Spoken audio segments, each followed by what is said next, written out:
What is going on, you guys? I hope you guys are having a good day so far. I am still kicking off my Fast and Furious reviews, and today I'm going to be reviewing The Fate of the Furious. After this, I'll be reviewing Hobbs and Shaw, and then after that, you guys will be seeing my ranking, which I'm going to be ranking every single Fast and Furious film from worst to best. So now, Fate of the Furious. This was released in 2017. It was the first film to be made without Paul Walker since his death. And so they had a pretty big shoe to fill with this film. And now this film was directed by F. Gary Gray. If you guys don't know, he directed the film Friday, which stars Ice Cube and Chris Tucker. It's like a stoner comedy that I really enjoy. So that was a pretty big plus, but also pretty weird. But, considering that James Wan, a horror director, made Furious 7, I was, kind of looking forward to seeing this. Now, this film basically is about a cyber terrorist, played by Charlize Theron, who makes Dom go against his crew, and because apparently she's holding someone hostage that Dom really cares about. Now, with this film, there is quite a bit I like about it. For one thing, the action sequences and the car chases are really damn good in this film. But I will say, they are a big step up from the 7th film. And one thing I will say about the 7th film, despite how much I really love that film, they did have quite a bit to do, especially since Paul Walker died during production. But there's not one flaw I have with that film surrounding Paul Walker and his death and what they had to do with him. But not including Dwayne Johnson enough in the film was kind of a mistake. That was kind of something that I was like, you know what? I wish more Dwayne Johnson was in it. If he was in it more, the film would be a lot better. But considering the fact they actually brought him back in this one, so basically, Dwayne Johnson's character has a much bigger role in this film than he did in the previous one. So I was very happy to see that. And Charlize Theron as Cypher, the main bad guy in this movie, she's pretty good in the film. I mean, I will say this. She's a lot better here than she was in F9 because she's actually doing something. She's actually being active. Whereas in the other film, she wasn't really that active. And she wasn't really doing anything until the final scene in the film, which arguably was not a lot.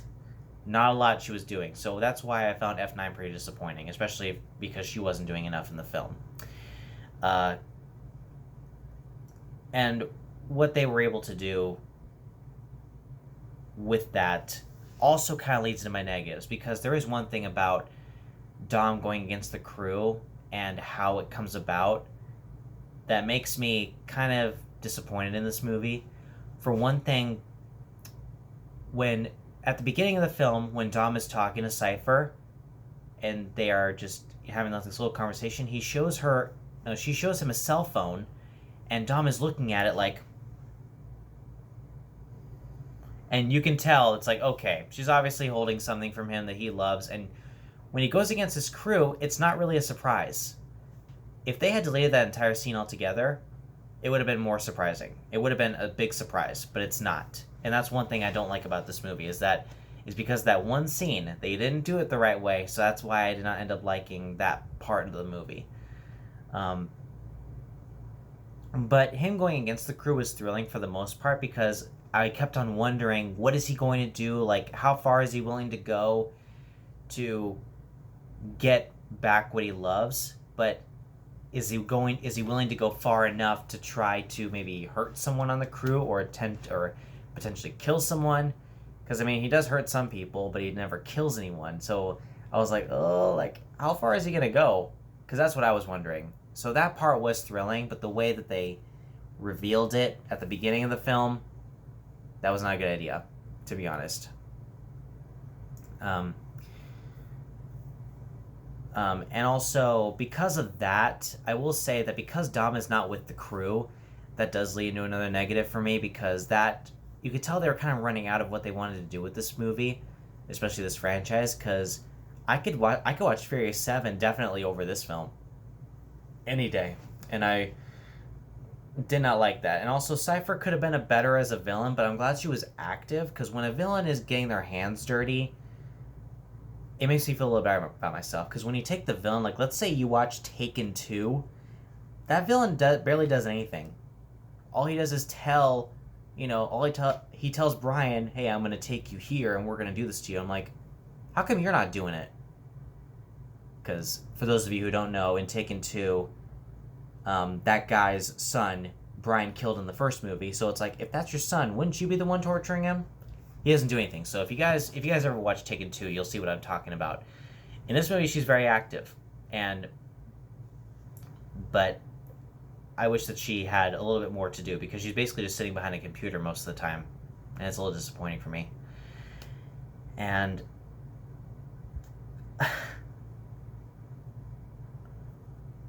oh man.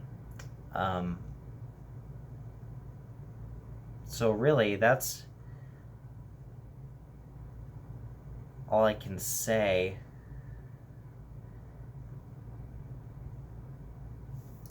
Okay, I almost forgot. There is one big flaw I have with this film as well.